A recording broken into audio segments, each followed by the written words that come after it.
So for many years, many people have envisioned the idea of using autonomy for rideshare.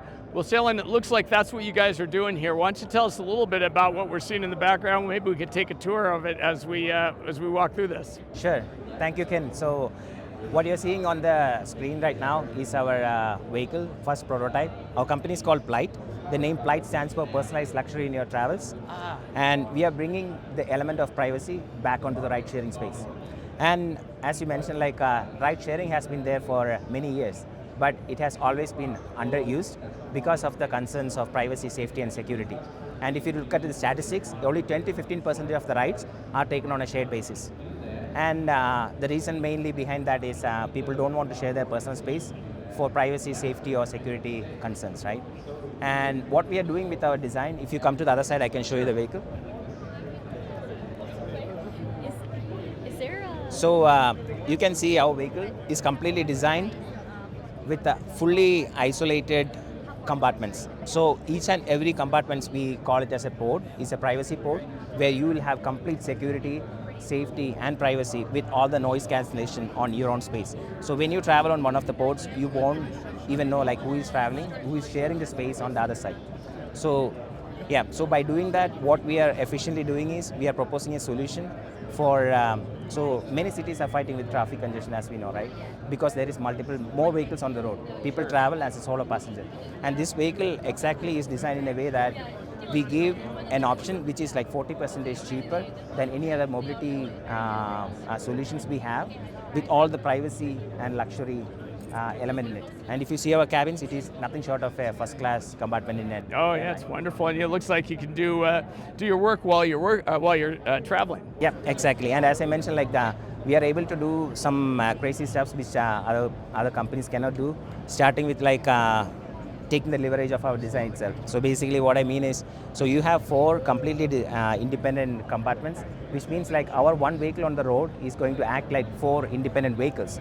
So we can partner with not just one platform. We can partner with Uber, Lyft, Waymo, or any other competitor platforms who want to share this vehicle.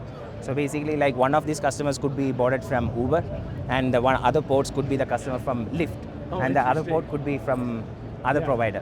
So what that enables us is like to help us to maximize the utilization of the vehicle and bringing the cost down by having multiple passengers at the same time. Yeah, so you abstract the app from the actual delivery vehicle. Yeah. And also you can see that our vehicles is designed in a way that our customers will always feel refreshed. So the interior of this compartment is completely different than what you see on the back. Here you can see a light gray, dark gray gradient, and here it is a completely different. So you yourself feel like it is a completely different vehicle where over the time you use our service. Yeah, and it's got sunroofs. It has got a massive panoramic roof. Yeah, and so this, is there room for luggage in the back, or how does that work? There is 2 29-inch check-in luggage space on the front and on the back. Oh, okay. And that is also completely compartmentalized. What that means is like you board in one of our ports, you will get assigned to one of the ports in the front or on the back, depends on where you're seated. And that space is only accessible by you. That also gives you like, peace of mind on your luggage. And it's all electric, I assume. It's all electric. And another one thing to highlight is like that for Uber or any of the other companies, what they fight with is like the downtime. If they have any unexpected scenario in the vehicle. For example, if somebody throws up in the vehicle, so they have to take the vehicle out of the service and put it for sanitation for some time. For us, we operate on a port basis, and if something happens on a port, we shut down just one port, and the vehicle continuously runs and makes revenue on all the other 3 ports. So that's why we think this is going to be a game changer. And I assume you have things like cameras in there to scan, so when I leave my phone, you'll know it. Yeah. So we make sure that we use the interior cameras and AI to make sure that the cabin is intact and ready for boarding the next customer.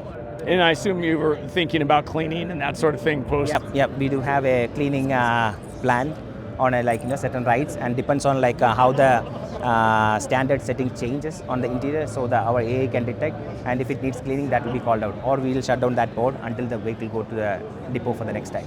Now, as far as the drivetrain and so forth, is it kind of a traditional electric car drivetrain? Or? It's a traditional electric car drivetrain, yes. Okay, and then what about the autonomy stack? Is it vision or is it multi-sensor? So we will be going with multi-sensor, inputs like similar to Waymo or Suits. Okay. And that is still under discussions. And for your information, we are not developing the AV stack from in-house. We are partnering with one of the main companies who is giving that stack. So that gives you a head start because you guys are a pretty new company, right? Tell us a little bit about the company. Yeah, so we started 6 months back. Oh my it's gosh. very, very new. And we were able to bring this concept to life in this last minute. But again, we are very excited. And right now we are in the Series A, raising 20 million at a 200 million valuation. Okay, so 20 million. 200 million valuation. At 200 million valuation. And so I assume that kind of gets you to the point where you can prototype it and maybe get some units on the street. But then what about for a long term, when you actually go into production, what are you looking at there? Are you licensing this or how's the business model? So licensing is one of the options, but I think what interest we are seeing is I think multiple airlines has approached us to associate with them for their business class, first class passengers to get onboarded from the tarmac to the port and to pick up and drop. So that is one of the things that is currently under discussion. But again, there is multiple use case for this vehicle. For example, for the employee pickup and drop, which employee spends hours and hours on the traffic, wasting their time. So this is one of the solutions that we could offer for the employers so that they could use their employees put their employees. Sure. Yeah, because a lot of those buses in Silicon Valley are just sit empty for the most part, right? Yeah. Exactly. And so, that's an interesting use case. The airline one is an interesting one where you could start your trip from your home. Yeah. I could see there'd be a lot of use cases where you might have other people actually doing the end customer stuff. Right.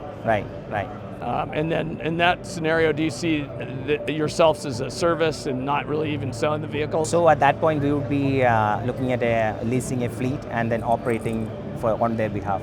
Yeah. Well, this is exciting. Thank you so much. And what's your next steps then? So next step is to have a working prototype on the road, working mule. So that's what we are working towards the end of this year. That's the next goal. Yep. Okay, great. Now you assume it'll be in the Bay Area or something. Yep, of course, sure, we will. Okay, excellent. Well, I wish you luck. Thank you so much, Ken. Thanks.